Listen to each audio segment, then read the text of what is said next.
والا، بیماریوں کو دور کرنے والا، ہر مصیبت کی گھڑی کا مقابلہ کرنے والا۔ اور اس کے ساتھ ساتھ اس کا ایک اور فائدہ، فرمایا صدقہ انسان کے گناہوں کو بھی مٹا دیتا ہے، گناہوں کو بھی مٹا دیتا ہے۔ آئیے ذرا سنیے، فرمایا التقرض اللہ قرض الحسنا یضاعف لکم، جب اللہ کے راستے میں تم اللہ کو قرض دو گے، اللہ ایک تو اسے قرض حسنا کر کے اللہ دگنا کر کے لوٹا دیں گے، وَيَغْفِرْ لَكُمْ، اللہ تمہارے گناہوں کو بھی صدقے کی وجہ سے مٹا دیں گے، واللہ شکور العلیم، اللہ بڑا قدردان ہے۔ اور دوسرے مقام پر فرمایا وَيُكَفِّرَ عَنْكُمْ مِنْ سَيِّئَاتِكُمْ، اللہ تمہاری زندگی کی ساری غلطیوں خطاؤں کو صدقے کی وجہ سے معاف فرما دے گا۔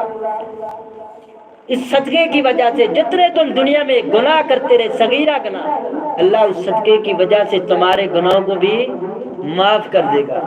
لیکن بشرطیہ وہ صدقہ تمہارا حلال کی کمائی کا ہو۔ واللہ بما تعملون خبیر، اللہ کی ذات تمہارے ہر عمل کے اوپر خبر رکھنے والی ہے۔ اور اس کے بعد چھٹا فائدہ فرمایا عذاب قبر کے اندر یہ صدقہ نجات بھی دے گا۔ یہ نہیں کہ دنیا کے اندر ہی فائدہ ہے، عذاب قبر سے بھی یہ صدقہ نجات دے گا۔ آئیے اللہ کے محبوب پیغمبر علیہ الصلوۃ والسلام کی حدیث مبارکہ سنیے، نبی کریم صلی اللہ علیہ وسلم نے فرمایا، حضرت امام عقبہ بن عامر رضی اللہ تعالیٰ عنہ بیان کرتے ہیں کہ نبی کریم صلی اللہ علیہ وسلم نے فرمایا الا الصدقۃ لتطفئ من العالیہ مر القبور، فرمایا یہ صدقہ ایسی چیز ہے کہ انسان کے اوپر قبر کے اندر نازل ہونے والے عذاب کو بھی ٹال دیتا ہے، مٹا دیتا ہے۔ یہ صدقہ قبر کے اندر بھی انسان کے لیے، جس طرح میں نے پرسوں حدیث بیان کی تھی کہ سورہ ملک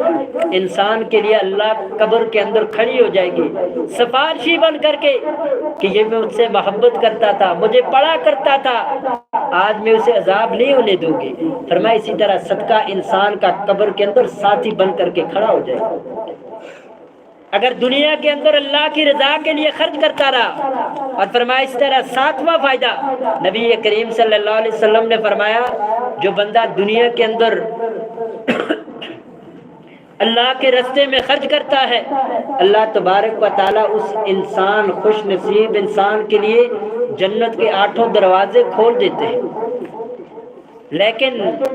صدقہ کرنے والے انسان کے لیے خصوصی ایک دروازہ اللہ نے رکھا ہے اسپیشلی طور پر، جس دروازے کا نام اللہ کے محبوب پیغمبر علیہ الصلوۃ والسلام نے فرمایا کہ وَمَنْ قَالَ مِنْ آلِ الصَّدَقَةِ دُعِيَ مِنْ بَابِ الصَّدَقَةِ، فرمایا دنیا کے اندر اللہ کے راستے میں صدقہ کرنے والے بندے، اللہ کے راستے میں صدقہ و خیرات کرنے والے بندے، کل قیامت کا دن ہوگا، معاشر کا میدان ہوگا، لوگ نفسا نفسی کے عالم میں ہوں گے، وسیلے کے اندر شرابور ہوں گے، ہر انسان اپنی گھبراہٹ کے اندر پریشانی کے اندر ہوگا۔ وہاں میں قربان جاؤں، اللہ کے محبوب پیغمبر نے فرمایا جو اللہ کے راستے میں دنیا میں خرچ کرتا تھا، ادھر باب صدقہ، جنت کا ایک دروازہ جس کا نام باب صدقہ، اس سے آواز آئے گی بندے کیوں پریشان کھڑا ہے، کیا تجھے پریشانی ہے، تو دنیا کے اندر اللہ کے راستے میں خرچ کرتا رہا،